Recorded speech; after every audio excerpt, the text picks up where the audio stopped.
Okay, this is your concept number 5. Still dealing with properties of exponents, but now we're looking at negative exponents and exponents that are a 0. Okay? So two separate properties that we're going to deal with inside of these notes. First thing we're going to look at is when you have a 0 for an exponent. Okay? Definition here is just a non-zero term raised to the 0 power. Okay? That is always going to give you an answer of 1. So a lot of times these ones are pretty simple where it just completely turns into a 1, but you have to be really careful with them because of parentheses. So in this first example, we have 5 raised to the 0 power. That just turns into a 1 for your answer. So you lose the 5 completely. It's not 5 to the first power. It's not that the exponent turns to a 1. It's that the entire piece becomes a 1. Same thing with this negative 3 to the 0 power. It's in parentheses, so the entire negative 3 is being raised to that power, so your answer is, again, just a 1. It also applies to variables, okay? So it doesn't have to be whole numbers. It can be a variable as well. X to the 0 power still just turns into a 1 for the final answer. Now, looking at these examples here, so numbers 1 through 6, you've got to be really careful with parentheses. So if you're looking at number 1, everything inside of this parentheses, the 7 divided by 9, the 7 ninths, all of that is being raised to a 0 power. So all of it turns into just a 1. Whereas in number 2, you have only this 3 is being raised to the 0 power. Right? It's 20 times 3 to the 0 power. So because there's no parentheses, remember, it's only attached to the value that you see it attached to. So this 0 exponent is only attached to that 3, which means the 20 still stays. So now I have 20 times 1, since this turns into a 1, which is going to give you an answer of just 20 then. So you have to be really careful with that 0 power to not just get in the habit of assuming that it's a 1. If there are parentheses, you've got to be really careful. 6ab, all of that is being raised to the 0 power, so it all just turns into a 1. Whereas in number 4, looks exactly the same except for we don't have parentheses, which means only this b is being connected to that 0 power. So that's the only piece of this that turns to a 1. So you still have 6a times 1 is equal to 6a. Okay, and then the same thing that happens down here with this 2xy to the 0 power. When it's in those parentheses, it's just going to give you a 1. When there are no parentheses, you get 2x times that 1, which is still a 2x. That pretty much completely covers the 0 exponents. You just have to be careful of whether or not there are parentheses so that you know what that 0 power is attached to. Now when we look at negative exponents, so we have a term raised to a negative exponent is the reciprocal of that term. Now remember, reciprocal means that you are flipping the fraction. Okay, that's what reciprocal means. One really, really important note. Negative exponents do not give you negative answers. It does not just mean that it's going to be a negative with your answer. Negative exponents means it's turning it into a fraction. Okay, that's what a negative exponent means. So if we look at a couple examples. In this first example, I have 2 raised to the negative first power.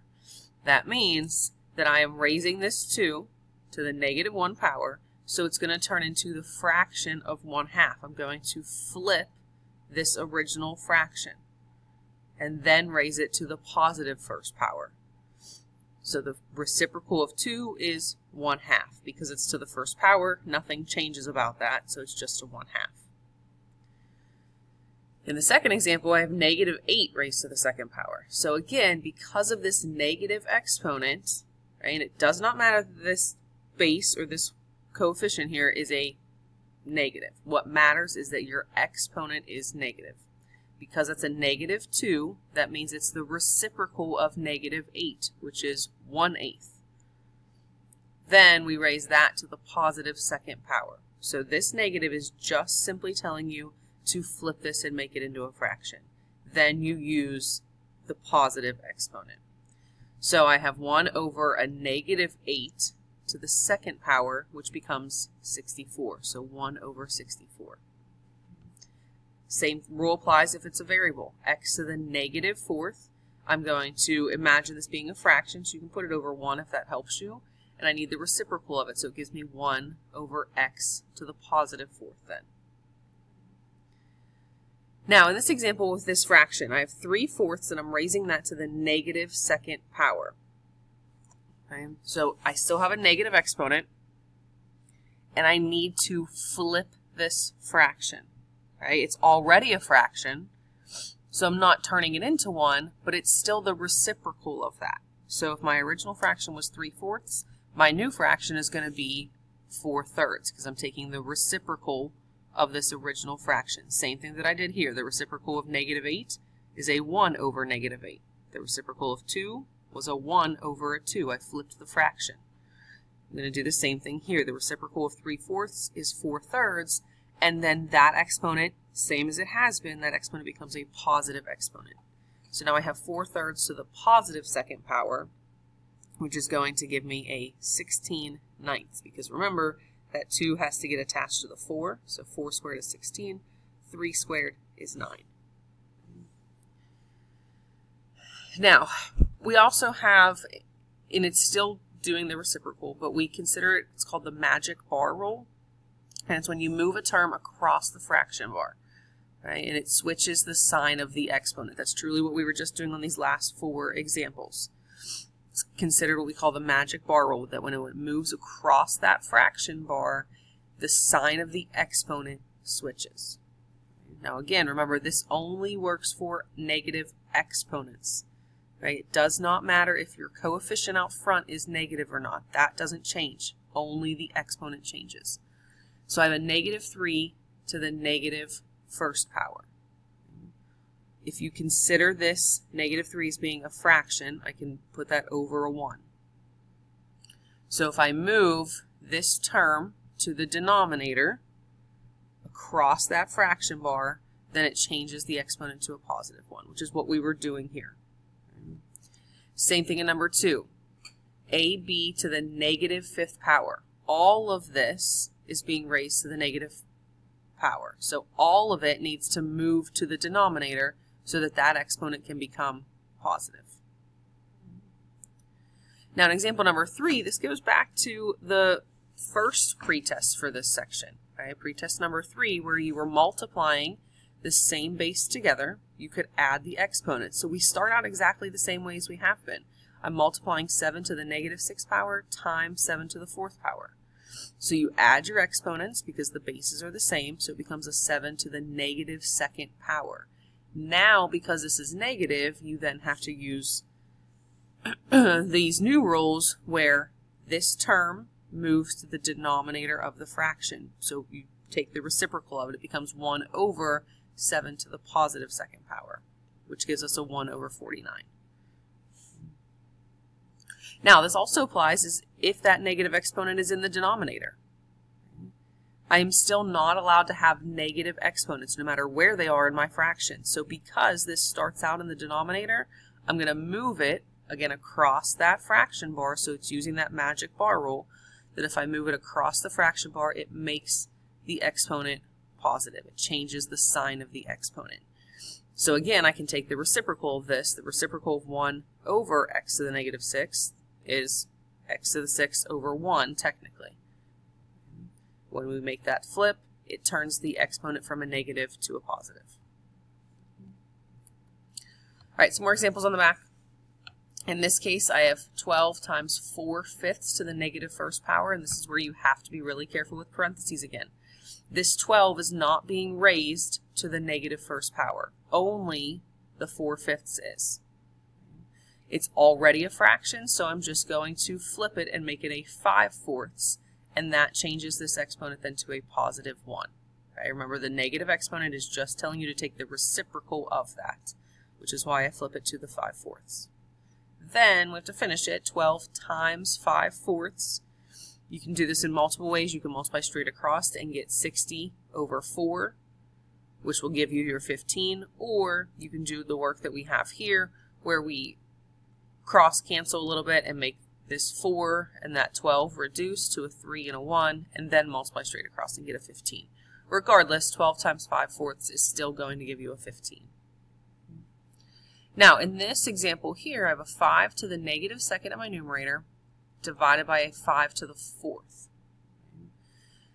So from here, start by moving anything that has a negative exponent. Okay, so that way you're always trying to deal with positive exponents. That's our goal, is to make these exponents positive. So 5 to the negative second, because it's negative, it has to move to the denominator.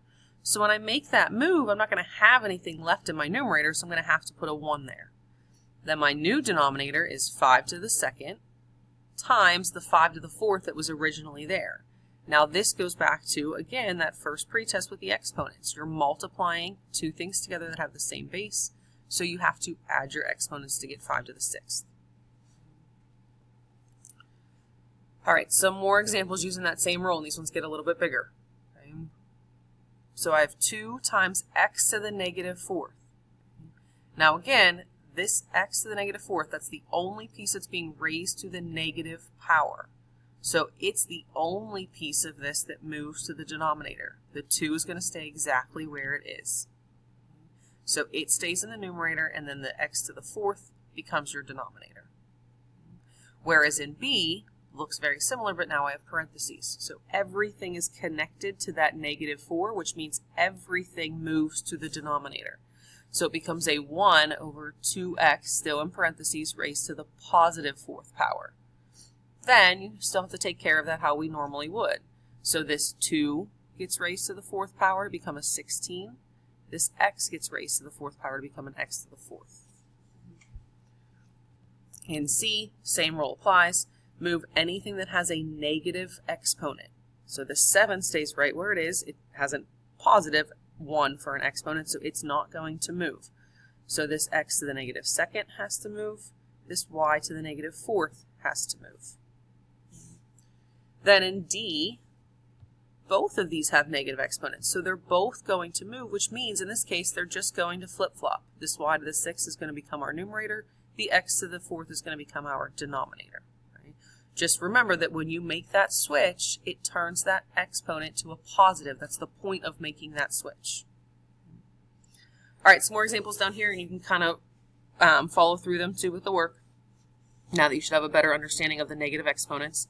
So again, anything here that has a negative exponent is going to move. So this x to the negative 2nd moves up, this y to the negative 3rd moves up. Turns both of those into a positive exponent, but you have to remember that this 8 was originally in the denominator. It has to stay exactly where it was originally because it does not have a negative exponent. So that 8 has to stay in the denominator. Be very careful because it's a really common mistake that you guys tend to make. You will tend to put it in the numerator when it's not supposed to be. All right, now, same thing in here. This denominator, everything in here, because of the parentheses, that means this entire denominator is being raised to the negative 2nd power, which means the entire thing has to move to become positive. So in this case, I'm moving it from the denominator to the numerator. So it's just going to become a negative 2 times z. All of that is being raised now to the positive 2nd power when I move it to the numerator. Okay, when I move it, there was nothing left in the denominator, so I really don't have a fraction anymore. Now, just like normal, this negative 2 gets raised to the 2nd power, which is a positive 4. Z to the 2nd power just becomes z to the 2nd power. All right, these last two examples are the toughest of them all, but it's the same concept. Anything that has a negative exponent has to move. So this entire denominator is being raised to this negative 2 power, so that entire denominator is going to move to the numerator. Now you already had a 2x up there, so you're going to multiply that 2x times this entire piece now. Okay? But remember, you have to take care of this portion of it first because of that exponent on the outside. So this 2x gets carried down, then you square everything inside of here. So 2 to the 2nd power is 4, y squared raised to the 2nd power becomes a y to the 4th, and then x to the 1st power raised to the 2nd power becomes an x to the 2nd. Now you can actually multiply these together. So your 2 times your 4 gives you your 8. And then your variables, x to the 1st times x to the 2nd is your x to the 3rd, and you bring down your y to the 4th. Okay? Same rules apply in this last example. It is bigger, but it's the same rules. So see if you can work through that with the negative exponents and make it work. Okay? Again, this is your concept number 5, the negative and 0 exponents.